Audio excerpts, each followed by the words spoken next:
Hello बच्चों, let's see the question से let vector A equal to A one I cap plus A two J cap plus A three K cap comma vector B equal to B one I cap plus B two J cap plus B three K cap and vector C equal to C one I cap plus C two J cap plus C three K cap three non zero vectors such that modulus of vector c is equal to 1. Angle between vector A and vector B is pi upon 4 and vector C is perpendicular to vector A and vector B. Then determinant A1 B1 C1 A2 B2 C2 A3 B3 C3 का whole square equal to lambda into A1 square plus A2 square plus A3 square into B1 square plus B2 square plus B3 square और lambda is equal to A part 1/2 B part 1/4 C part 1 D part 2। तो question को solve करने से पहले हम इसका basic concept सीखेंगे, इसके अकॉर्डिंग क्वेश्चन को सॉल्व करेंगे। दैट इज सॉल्यूशन की concept vector a dot vector b is equal to mod of vector a into mod of vector b into cos theta. And देखो, अगर हमारा वेक्टर ए परपेंडिकुलर है, perpendicular to both vector b and vector c. अगर vector ए हमारा vector b और vector c दोनों के perpendicular है तो देखो यहाँ से क्या मिलेगा, वेक्टर ए हमारा पैरेलल होगा किसके, vector b cross vector c. And modulus of vector a cross vector b अगर हमारा लिखा है तो इसको हम देखो यहाँ से क्या लिख सकते हैं, modulus of vector a into modulus of vector b sine theta, और थीटा मतलब angle between the vector and vector b, और इसको मॉडुलस। तो हम इस बेसिक कॉन्सेप्ट का यूज करेंगे, इसके अकॉर्डिंग क्वेश्चन को सॉल्व करेंगे। देखो हमारे क्वेश्चन में क्या गिवन है कि वेक्टर सी है वो परपेंडिकुलर है vector a and vector B के। तो यहाँ से हमें क्या मिला कि वेक्टर सी होगा पैरेलल होगा किसके, vector a cross vector B के,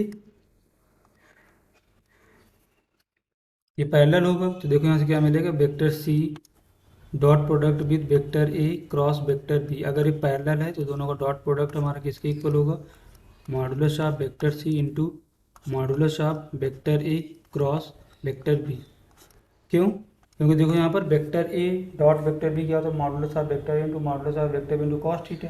अगर ये पहले तो थीटा जीरो होगा तो vector a dot vector b क्या होगा, modulus of vector a into modulus of vector b. C vector c हमारा क्या है, C one I cap plus C two J cap plus C three K cap, इसका dot product लेंगे, I cap J cap K cap. अब vector ए हमारा कितना है, A one I cap A two J cap A three, तो इसके coefficient क्या मिले, A one A two A three, और सेम एज वेक्टर बी के B one B two B three is equal to modulus of vector सी हमें one given है, और modulus of vector a cross vector b क्या मिलेगा हमें, modulus of vector a into modulus of vector b into sine theta और इस पूरे का मॉड। इसको सिंप्लीफाई करेंगे तो देखो I one I I cap का आई कैप के साथ मल्टीप्लाई, जे कैप का जे के साथ, के कैप का के कैप के साथ क्या लेंगे, डॉट प्रोडक्ट। तो यहाँ से कितना मिलेगा, C one C two C three A one A two A three और B one B two B three, B one B two B three. Determinant is equal to, तो मॉडुलस ऑफ वेक्टर ए क्या क्या बनेगा हमारा, A one का square plus A two का square plus A three का square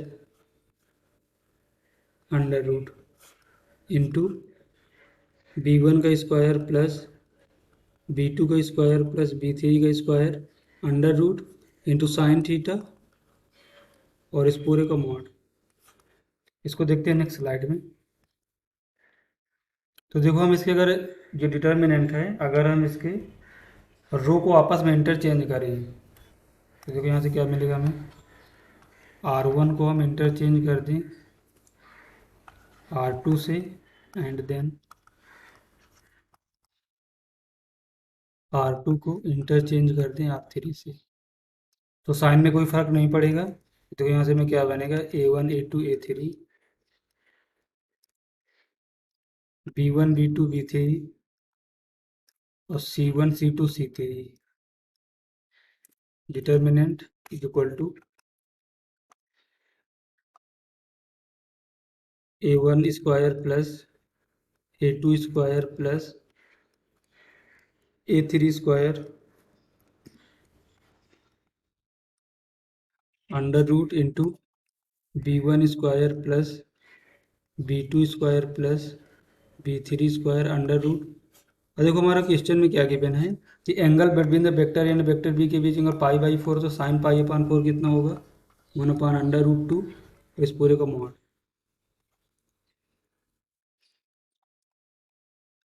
अगर हम देखो स्क्वायरिंग कर दे बोथ साइड तो यहाँ से क्या मिलेगा।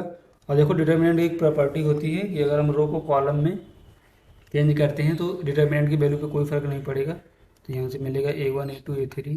फर्स्ट रो को हमने फर्स्ट कॉलम बना दिया, b1 b2 b3। Second row को सेकेंड कॉलम बना दिया, थर्ड रो को third column c1 c2 c3। Squaring कर दी both side, square is equal to 1/, कितना है 1/√2, उसका स्क्वायर करेंगे तो कितना मिलेगा हमें 1/2 a1 square plus a2 square plus a3 square into b1 square plus b2 square plus b3 square. और देखो हमें लैम्डा की वैल्यू यहाँ से पूछ रहा था और गिवन क्या था, यही तो गिवन है हमारा। Determinant of a1 a2 a3 b1 b2 b3 c1 c2 c3 का whole square equal to lambda into a1 square plus a2 square plus a3 square into b1 square plus b2 square plus b3 square. तो यहाँ तक ऐसे compare करेंगे तो हमें यहाँ से लैम्डा कितना मिलेगा, लैम्डा 1/2। हमारा फाइनल आंसर क्या मिलेगा 1/2। से रिगार्डिंग देखते हैं कौन सा ऑप्शन करेक्ट है। Option A is the correct answer. Hope you understood.